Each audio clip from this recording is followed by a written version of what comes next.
Assalamualaikum warahmatullahi wabarakatuh. Saya Lia Amelia Rahma dari Studi Klub Pendidikan. Kali ini bertemu lagi dengan saya dengan pembahasan review materi kajian semalam mengenai pendidikan gender. Dalam membahas pendidikan gender terdapat beberapa poin penting yang harus dipahami terlebih dahulu. Yang pertama yaitu gender. Menurut Menteri Pemberdayaan Perempuan dan Perlindungan Anak, gender adalah pembedaan peran, atribut, sifat, sikap, dan perilaku yang tumbuh dan berkembang dalam kehidupan bermasyarakat. Yang kedua yakni seks.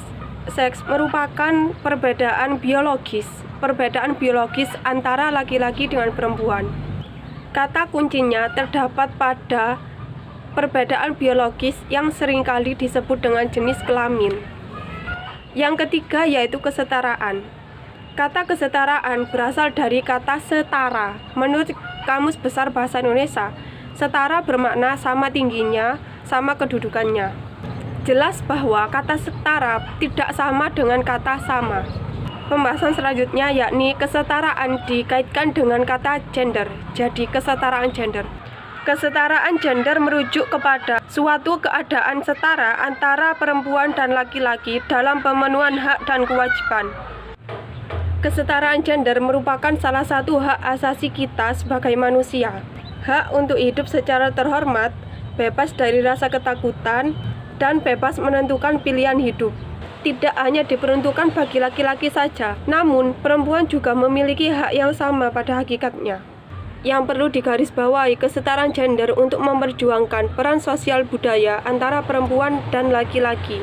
Semisal contoh, pergerakan perempuan lebih terbatasi. Terlebih lagi, stereotip pada masyarakat yang masih kental, umumnya terjadi pada daerah pedesaan. Perempuan hanya dianggap sebagai sosok pelengkap ataupun sosok yang lemah, hanya sebatas bekerja di dapur dan mengurus anak, sehingga tingginya pendidikan perempuan dianggap hal yang tidak diperlukan. Oleh karena itu, sangat langka menemukan sesosok perempuan yang bisa menyeimbangkan antara karir dengan kehidupannya di lingkungan keluarga. Maka, tidak jarang perempuan takut untuk berkarir karena tuntutannya perannya sebagai ibu rumah tangga di dalam keluarga. Kedua, hak bersuara pada perempuan. Seringkali argumen perempuan tidak digubris atau malah tidak diberikan hak untuk berpendapat. Dan masih banyak contoh yang lainnya. Oleh karena itu, kemudian ada namanya program pendidikan berspektif gender. Salah satu contohnya yaitu program SIG, Sekolah Islam Gender, atau KOPRI, dan lain sebagainya.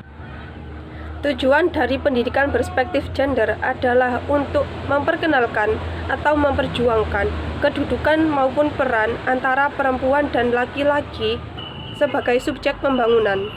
Kesetaraan gender tidak seharusnya dianggap sebagai hak dan kewajiban yang sama persis tanpa adanya pertimbangan selanjutnya.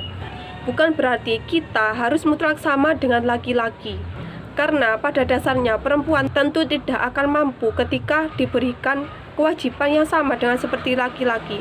Begitupun dengan laki-laki, mereka tidak akan sama ketika diberikan pekerjaan rumah tangga seperti apa yang biasanya dilaksanakan oleh perempuan.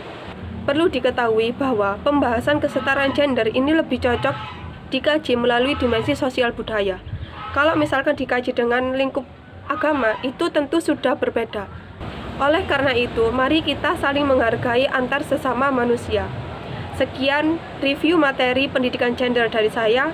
Wassalamualaikum warahmatullahi wabarakatuh.